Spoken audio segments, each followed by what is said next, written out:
Hola a todos, acá estoy para hacer el resumen de antimicrobianos. Primero que nada, quería destacar que hay dos tipos de células, las eucariotas y las procariotas. Las eucariotas somos, por ejemplo, las células humanas, pero también son células de plantas, células de animales en general, células de hongos. Y se llaman eucariotas porque eu es verdadero y cario es núcleo, o sea, son las que verdaderamente tienen núcleo. El núcleo es donde está almacenado el material genético y además vemos que tienen distintas organelas que a diferencia de las procariotas no lo tienen. Por otro lado, quería destacar que tenemos ribosomas que son 80S. Por otro lado están las procariotas que son las células bacterianas y como significa procario sería anterior al núcleo evolutivamente hablando. Como no hay núcleo está el ADN ahí suelto en el citoplasma de la célula. Y además vemos que hay ribosomas, pero son diferentes, estos son 80S, estos son 70S. Y otra cosa que quería destacar de acá es que, bueno, acá no hay organelas y por otro lado, que la membrana plasmática, por ejemplo, de las células humanas, tiene colesterol. El colesterol lo que permite es dar rigidez a la membrana y eso evita el flujo de agua y que la célula se llene de agua y estalle o que se deshidrate y salga el agua para afuera. En cambio, eso es porque le da rigidez. En cambio, las células procariotas no tienen colesterol en la membrana, entonces tiene que haber otra cosa que le dé rigidez a la célula. Eso es la pared celular. Aclaro que no todas las células eucariotas tienen colesterol en la membrana. Por ejemplo, las células vegetales no tienen y los hongos tampoco. Entonces tienen pared celular, pero es diferente a la de los procariotas. Por otro lado, acá es para ver los distintos tamaños celulares. Por un lado tenemos un glóbulo rojo, fíjense que es muy grande, de hecho ni siquiera entra en el dibujo. La Escherichia coli es más o menos 10 veces menor. Y después por otro lado tenemos virus, que son muchísimos más chiquititos que las bacterias. Dentro de los virus vamos a decir dos palabras únicamente. Tenemos material genético y está encapsulado en una cápside proteica. Algunos virus además pueden tener una envoltura de membrana plasmática. Esa envoltura justamente le da el nombre de virus envueltos. Si no tienen la envoltura de membrana plasmática son virus desnudos. A diferencia de lo que uno puede pensar, los virus desnudos son los más resistentes porque es cuestión de eliminar esta capa de membrana plasmática, por ejemplo con jabón o lo que sea, y pierden estabilidad. En cambio los virus desnudos no. Los virus no se le consideran seres vivos, por lo cual un antibiótico no puede matarlos, así que no hay que dar antibióticos para infecciones virales. Dentro de acá lo que quería marcar es, según el efecto, los antimicrobianos pueden ser bactericidas y bacteriostáticos. La terminación SIDA significa matar, así que serían que matan bacterias, los bactericidas. En cambio, los bacteriostáticos, estático es que se mantiene quieto la cantidad en el tiempo. Entonces, yendo a un ejemplo concreto, por ejemplo, un bactericida, si yo tengo, no sé, 1.000.000 de bacterias antes de comenzar el tratamiento antibiótico y estoy con un bactericida, después voy a tener menos cantidad de bacterias. En cambio, el bacteriostático, al finalizar el tratamiento, voy a seguir teniendo 1.000.000. Entonces, uno tendría que pensar, bueno, ¿para qué doy un bacteriostático? Porque una persona inmunocompetente, o sea, una persona que tiene el sistema inmune bien, puede eliminar esas bacterias. Lo que importa es que no se sigan multiplicando, pero uno las puede eliminar como sistema inmune. Ahora bien, el bactericida se le da a las personas que están inmunosuprimidas, por ejemplo, que están tomando algo para evitar rechazo de órganos. Entonces, como no tienen el sistema inmune funcionando bien, lo que no se le puede dar un bacteriostático porque no lo va a poder eliminar las bacterias que ya están. Entonces necesita algo que las mate. Y después lo otro lo vamos a ver después. Ahora bien, ¿se puede combinar un bacteriostático con un bactericida? La realidad es que no. No es lo más conveniente porque el bacteriostático justamente impide la reproducción de las bacterias. En cambio, el bactericida, para que pueda actuar, tiene que estar realmente en reproducción la bacteria para que realmente pueda actuar bien. Entonces, como que no se los podría combinar. Aún así, sí se puede combinar varios antibióticos, por ejemplo, 2 bactericidas, sí se puede dar, y eso, de hecho, muchas veces es útil. Por ejemplo, que uno se ayuda al otro y puede aumentar el efecto, o que uno actúa, por ejemplo, inhibiendo la síntesis de las proteínas y el otro, no sé, inhibe la síntesis de la pared celular, entonces actúan, lo estoy atacando de varias maneras. Y por otro lado, que si el microorganismo se hace resistente a un antibiótico, puede que a otro no. Bueno, vamos a empezar primero con los inhibidores de la síntesis de la pared bacteriana, que son los beta-lactámicos y los glicopéptidos. Primero que nada, quería aclarar cómo es la parte exterior de las bacterias. Entonces, vemos que tenemos 2 tipos de bacterias, unas que son gram positivas y otras que son gram negativas. Gram es un colorante, entonces si la bacteria se tiñe por este colorante es gram positivo, si no se tiñe es gram negativo. Entonces, particularmente, ¿qué es lo que se tiñe? Con el colorante se tiñe una sustancia que se llama peptidoglicano que forma parte de la pared celular. La pared celular de las gram positivas, el 90% es peptidoglicano, con lo cual se va a teñir y se tiñe de violeta. En cambio, en las bacterias gram negativas el peptidoglicano es únicamente un 10%, con lo cual no llega a teñirse, entonces hay que teñirlas con otra cosa, con otro colorante que las tiñe de color rosa. Por otro lado, en las bacterias gram negativas, en la pared celular también tenemos otra membrana por fuera, que se llama membrana externa porque es lo más externo que hay, y que tiene unos canales que se llaman porinas, que por ahí pueden pasar sustancias hidrosolubles. Si no, para que atraviese por acá, por la parte de la membrana, tendrían que ser pequeñas y liposolubles las sustancias. ¿Cómo está formado un peptidoglicano? Bueno, tenemos una secuencia de azúcares, un azúcar 1, azúcar 2, azúcar 1, azúcar 2, azúcar 1, acá es 1, me confundí.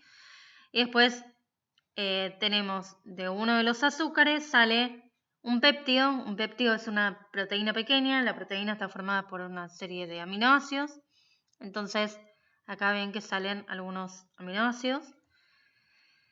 Y lo que pasa es que acá tenemos otra cadena exactamente igual a esta y se entrelazan por medio de los aminoácidos.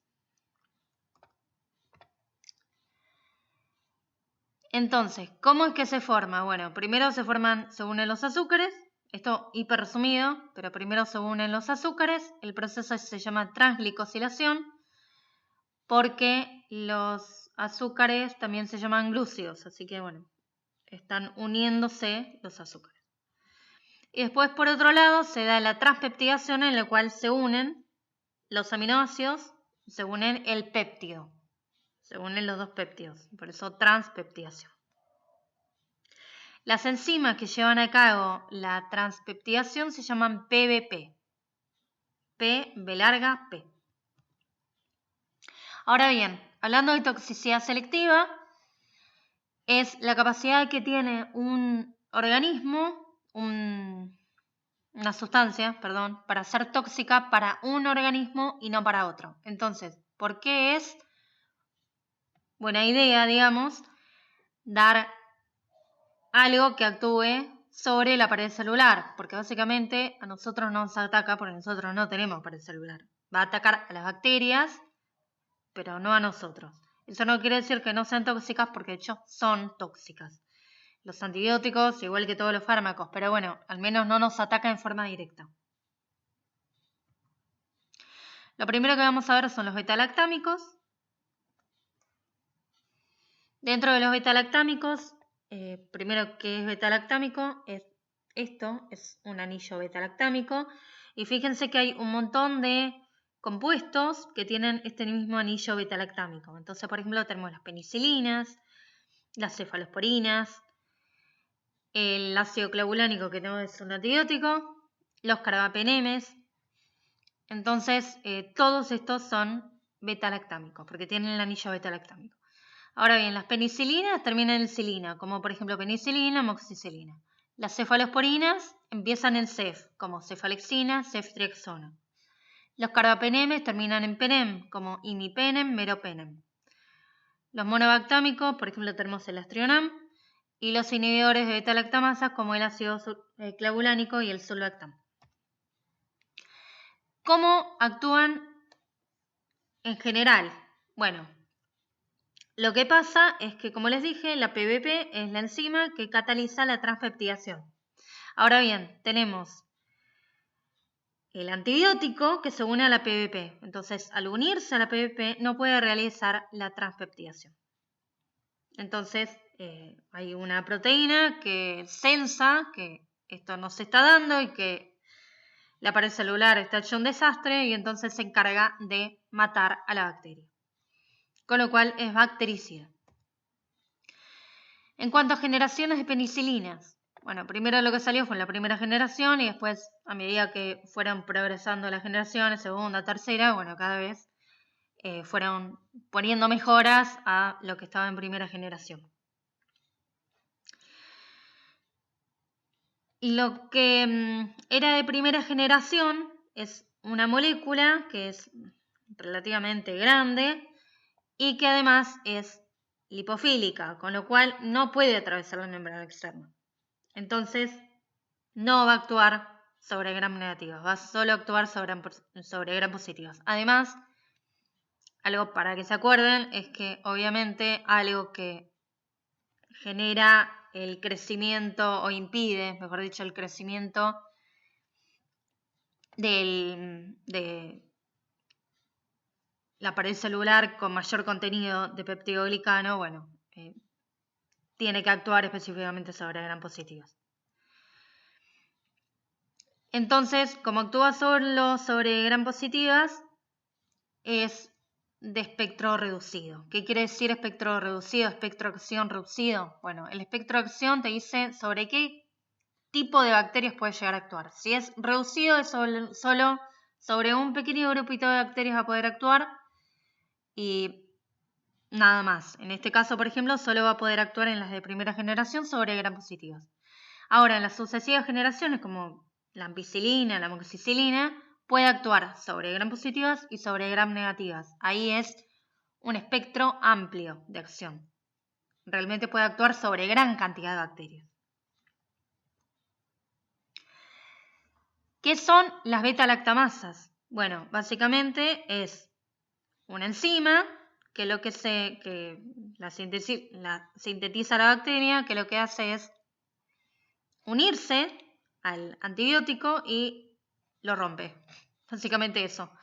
Porque es una forma que tiene la bacteria de sobrevivir al antibiótico que uno le está dando.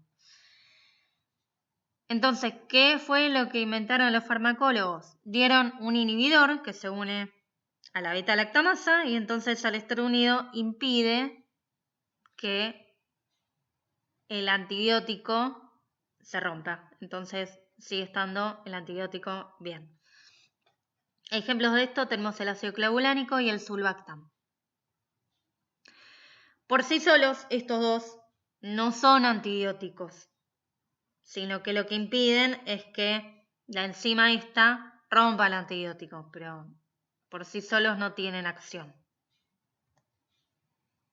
¿Cuáles son las reacciones adversas más comunes? Bueno, reacciones de hipersensibilidad tenemos un montón. Rash cutáneo, que es básicamente que te brota feo.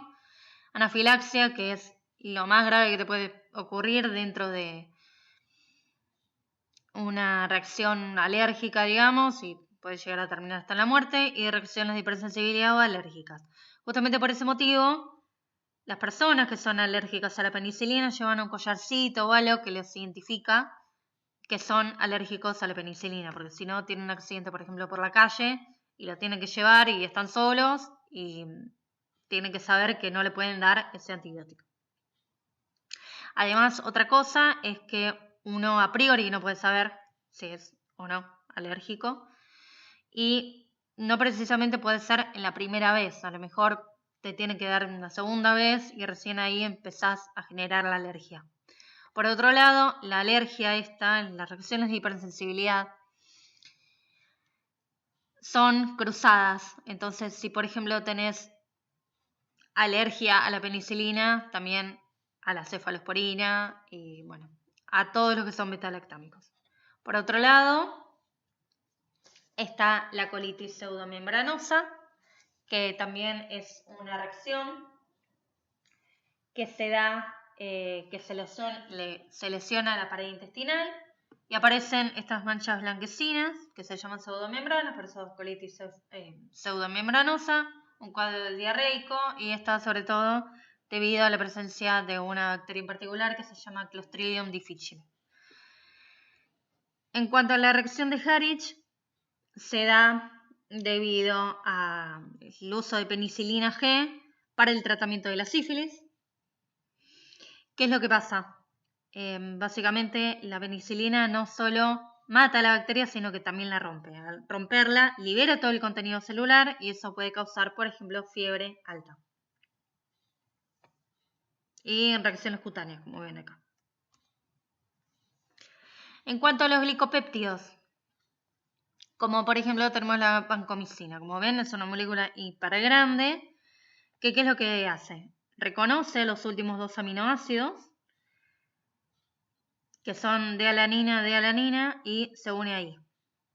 Entonces, al unirse, forma como un capuchón y al ser tan grande impide la transglicosilación. En este caso, transglicosilación, no transpeptidación. Es nefrotóxico y se da únicamente a nivel hospitalario. Bueno, ahora vamos a ver antibióticos que inhiben la síntesis de ADN. Tenemos las quinolonas y las fluorquinolonas acá. La mitosis es el proceso por el cual una célula se divide. En el caso de, por ejemplo, los humanos puede ser por varios motivos, ya sea porque creció en tamaño, con lo cual tiene que haber más células, con lo cual se tiene que dividir las que ya están. Por otro lado, puede ser que hayamos tenido una herida y tenga que regenerarse la piel, por ejemplo, y entonces tiene que dividirse las células que ya están para cicatrizar. También puede ser porque una célula envejece y tenemos que renovarla. Las células bacterianas también se dividen por mitosis. El punto es que acá ven que tenemos una célula madre y pasamos a tener dos células hijas. Acá tenemos un núcleo, acá tenemos dos núcleos. En el núcleo está el ADN. Entonces, si acá tenemos en la célula madre un ADN, se tiene que replicar para que después cada una de las células hijas tenga el ADN y no que tenga el material genético por la mitad. Para replicarse el ADN, acá ven, hay dos hebras, se tiene que separar las dos hebras y eso genera lo que se llama horquilla de replicación. Al separarse acá, se genera una torsión en otra parte de la cadena. Entonces, eso no es bueno, que esté esa torsión y ese superenrollamiento. Entonces, para eso hay enzimas que se llaman topoisomerasas, que lo que hacen es cortan una o las dos hebras, según qué tipo de enzima sea. Entonces, eliminan un poco la torsión y después vuelven a unir. ¿Qué hacen las quinolonas o las fluorquinolonas? Permite que la topoisomerasa corte, pero no que vuelva a unir. Con lo cual está el ADN cortado y las mata. son bactericidas y son de amplio espectro. Tenemos, por ejemplo, la ciprofloxacina, la norfloxacina, la levofloxacina, la moxifloxacina. Después, antibióticos que inhiben la síntesis de proteínas. Tenemos los aminoglucósidos, tetraciclinas, macrólidos, cloranfenicol. Primero, aminoglucósidos, ¿por qué se llama así? Porque tenemos un grupo amino, que es esto con nitrógeno, y glúcidos o hidratos de carbono, que son estos de acá. Por eso se llama así. Entonces, para hacer un repaso, tenemos la membrana plasmática, que tienen canales por donde permite pasar sustancias. ¿Cómo ocurre? ¿Cuál es el mecanismo de acción? Tenemos el aminoglucósido, tiene que inhibir la síntesis proteica, con lo cual actúa sobre el ribosoma. El ribosoma está en el interior celular. Para eso tiene que entrar el aminoglucósido adentro de la célula. Para ingresar necesita oxígeno. Una vez que ingresa, según el ribosoma, y eso hace que se lea no del todo bien el código genético, con lo cual se forman proteínas que no están del todo bien formadas. Algunas de esas proteínas son, por ejemplo, las proteínas de los canales, con lo cual van a la membrana y al ser no del todo correctas, permite la entrada de gran cantidad de aminoglucósido que se une al ribosoma y eso hace que directamente se inhiba la síntesis proteica. Al inhibir la síntesis proteica, la bacteria muere porque no puede sintetizar proteínas, por lo cual los aminoglucósidos son bactericidas. Como requieren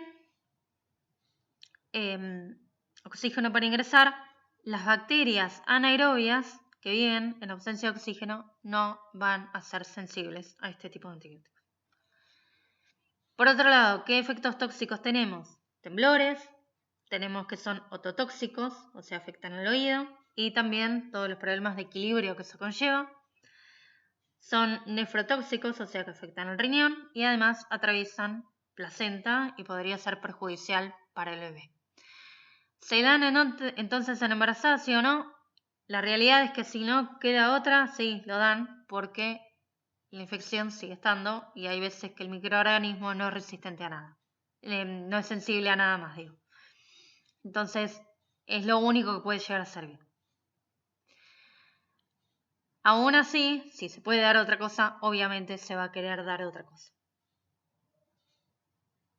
Son de amplio espectro también, son, no sé si lo dije, menos para anaerobias.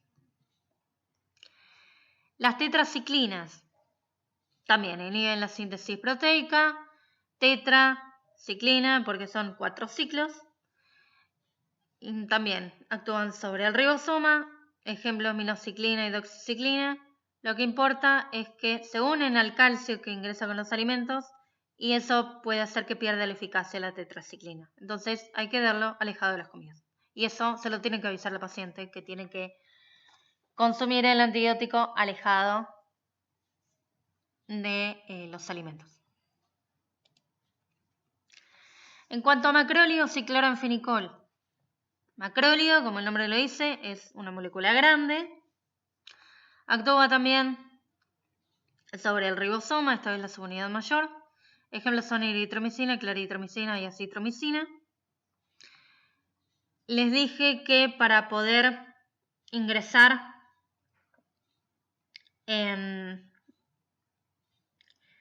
a través de la membrana externa o tiene que ser una sustancia chiquita o ser hidrofílica. Bueno, esto no es ninguna de las dos cosas, entonces no puede atravesar. Con lo cual, las gram negativas van a ser resistentes. Por otro lado, tenemos el cloranfenicol, que también actúa en su unidad mayor, inhibiéndose en la síntesis de proteínas, y tiene un efecto adverso grave, que es la aplasia medular. La médula ósea es donde se forman las células de la sangre, o sea, glóbulos rojos, que se encargan de transportar oxígeno, glóbulos blancos, que se encargan de la defensa contra infecciones o tumores, y por otro lado, las plaquetas, que se encargan de la coagulación sanguínea. La aplasia medular es justamente que desaparecen las células de la médula ósea, con lo cual vas a empezar a tener anemia, susceptibilidad a infecciones y problemas de hemorragia. Todos los antibióticos que actúan sobre la síntesis proteica son bacteriostáticos, menos los aminoglucósidos. Ahora vamos a ver antibióticos que actúan sobre las rutas metabólicas. Tenemos acá la trimetoprima y la sulfonamida o el sulfametoxazol. Algo que quería aclarar de acá es que estos son quimioterápicos. Quimioterápico no es lo mismo que antitumoral. Antitumoral es un fármaco que se da para tratamiento de cáncer. Quimioterápico y antibiótico vendría a ser lo mismo. Son fármacos que se dan para matar células que están vivas. Pueden ser antitumorales o pueden ser para matar células que son bacterianas. ¿Cuál es la diferencia entre quimioterápico y antibiótico? Es que el antibiótico son fármacos que son de fuente natural. En cambio, el quimioterápico son fármacos que son de síntesis sintética, o sea, son netamente hechos en laboratorio. Pero esa es la diferencia. Pero como estoy diciendo, puede haber tanto un antibiótico como un quimioterápico que sean con la función de antitumoral, o puede haber tanto un antibiótico como un quimioterápico que sean con la función de matar a bacterias. Ahora bien, ¿qué es lo que ocurre? Los seres vivos necesitamos ácido fólico porque sirve para la síntesis de ADN y de proteínas. Nosotros lo podemos incorporar a partir de la dieta, pero las bacterias no, porque básicamente no comen. Entonces tienen que sintetizarlo ellas. Para eso tienen una sustancia, requieren una sustancia que se llama PABA, que acá tiene la estructura, y si la comparan con el quimioterápico es básicamente muy parecido. Entonces, no solo a mí me parece parecido, la bacteria también, y se confunde. Y en lugar de agarrar el PABA, va a agarrar el quimioterápico. Entonces, ¿qué pasa? No va a poder sintetizar el ácido fólico porque básicamente no está agarrando el PABA. Bueno, con el ácido dihidrofólico y la trimetoprima pasa básicamente lo mismo, solo que en otro paso de la cascada. Son bacteriostáticos. ¿Por qué son bacteriostáticos? Porque no está matando a la bacteria. Aquí lo que impide es que se obtenga el ácido fólico para formar nuevas proteínas y nuevo ADN. Pero la que está viva, ya está. Impide que se reproduzcan. Ahora bien, antibióticos que modifican la integridad de las membranas. Acá tenemos la polimixina B y la polimixina E o colistina o colistin. ¿Qué son? Son detergentes. Lo que hacen es disolver la membrana plasmática y entonces todo el interior de la célula se libera y estalla. Mata a la bacteria, obviamente. Ahora bien, la toxicidad selectiva en este tipo de casos es muy baja porque nosotros también tenemos membrana plasmática. Entonces se da como último caso que no hay nada que sirva, bueno, sea esto. Son nefrotóxicos. Vamos a hablar ahora de resistencia bacteriana. La bacteria no es que se queda tranquila dejando que entre el antibiótico y la mate, sino que a través de mutaciones, o sea, cambios que se dan en el ADN, logra tener mecanismos para sacarse los antibióticos de encima. Uno es la inaccesibilidad del antibiótico. Es parecido a lo que habíamos visto con la glucoproteína P. O sea, el antibiótico acá está representado en verde. Cada vez que intenta ingresar a la bacteria lo saca para afuera. Es eso. Lo hace a través de bombas, que son bombas de flujo, porque bombea, por eso son bombas, y el flujo es hacia afuera. Otro, tenemos la inactivación enzimática del antibiótico. Lo que habíamos visto con la beta-lactamasa, que era la enzima que rompía el antibiótico beta-lactámico. Después, por otro lado, tenemos alteración del blanco molecular. O sea, la vancomicina, por ejemplo, se une a los últimos dos aminoácidos que son de ala.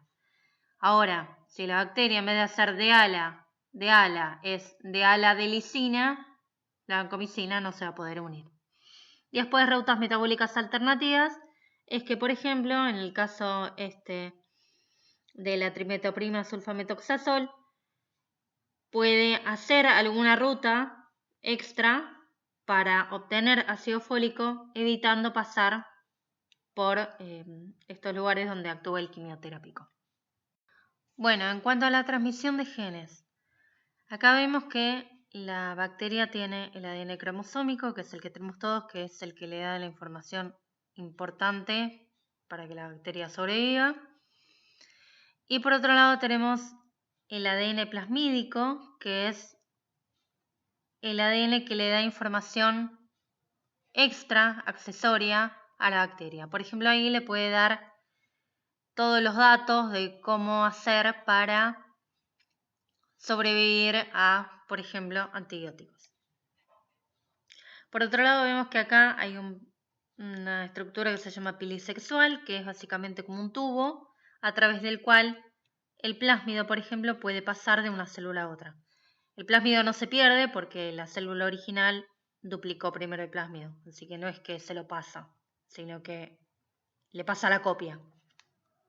Entonces, a través de eso puede pasar la resistencia a distintos tipos de antibióticos, todo lo que vimos en la diapo anterior. Eso también puede generar distintas cosas, es un gran problema que hay en el siglo XXI, la resistencia antibiótica, porque hay distintas cosas que pasan. Por ejemplo, en los hospitales es donde está la mayor cantidad de bacterias resistentes a antibióticos, y si uno va, por ejemplo, vestido con ambo y después sale de ahí y va a su casa con el ambo, toda la resistencia antibiótica puede pasar porque entran en contacto una célula del hospital con una célula de la casa y se puede transmitir la resistencia antibiótica. También, por ejemplo, con las vacas, a las vacas se les da antibióticos y después lo que pasa es que uno la ingiere, alguna de las bacterias que estaba ahí en la vaca sobrevive y entra en contacto con las bacterias que tenemos en nuestro interior, en nuestro sistema digestivo, y se le puede también pasar la resistencia antibiótica. De hecho, se había empezado a dar el colistin para las vacas, que es el antibiótico que les dije que es como último recurso terapéutico, y entonces ahí se metió la OMS y dijo, miren, no se puede hacer eso, porque si no nos quedamos sin recurso de nada si llega a haber resistencia antibiótica a eso también. En cuanto a los biofilms, ¿qué son? Son comunidades de bacterias. Uno piensa que las bacterias viven individualmente, bueno, la realidad es que no, viven en comunidad y se pueden comunicar unas a otras. ¿Y por qué estoy hablando de esto en particular? Porque los biofilms son 1000 veces más resistentes a los desinfectantes y los antibióticos que las bacterias en forma individual. ¿Por qué? Por un lado, tienen bombas de flujo, como dije.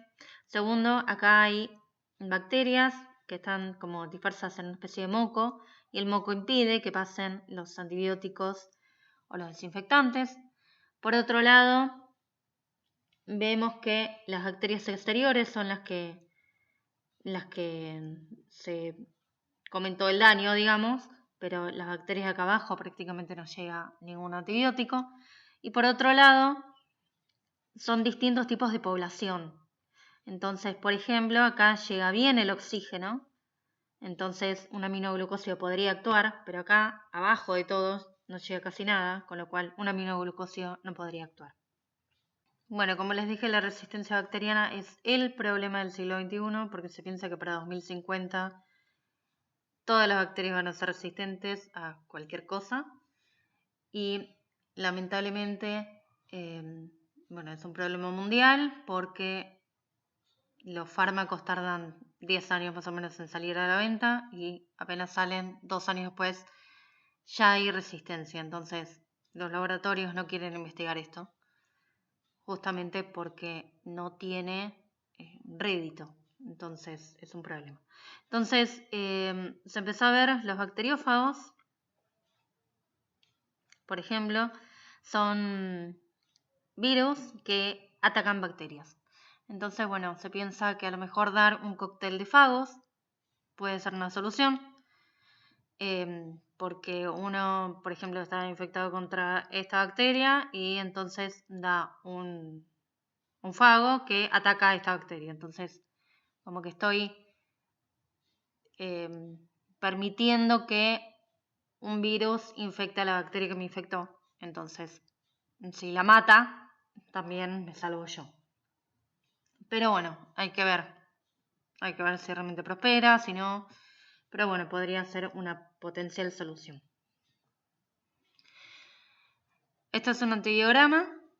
Y acá también se ponen disquitos de algodón sumergidos en antibiótico y se ve si realmente pueden crecer o no alrededor las bacterias y qué concentración habría que poner.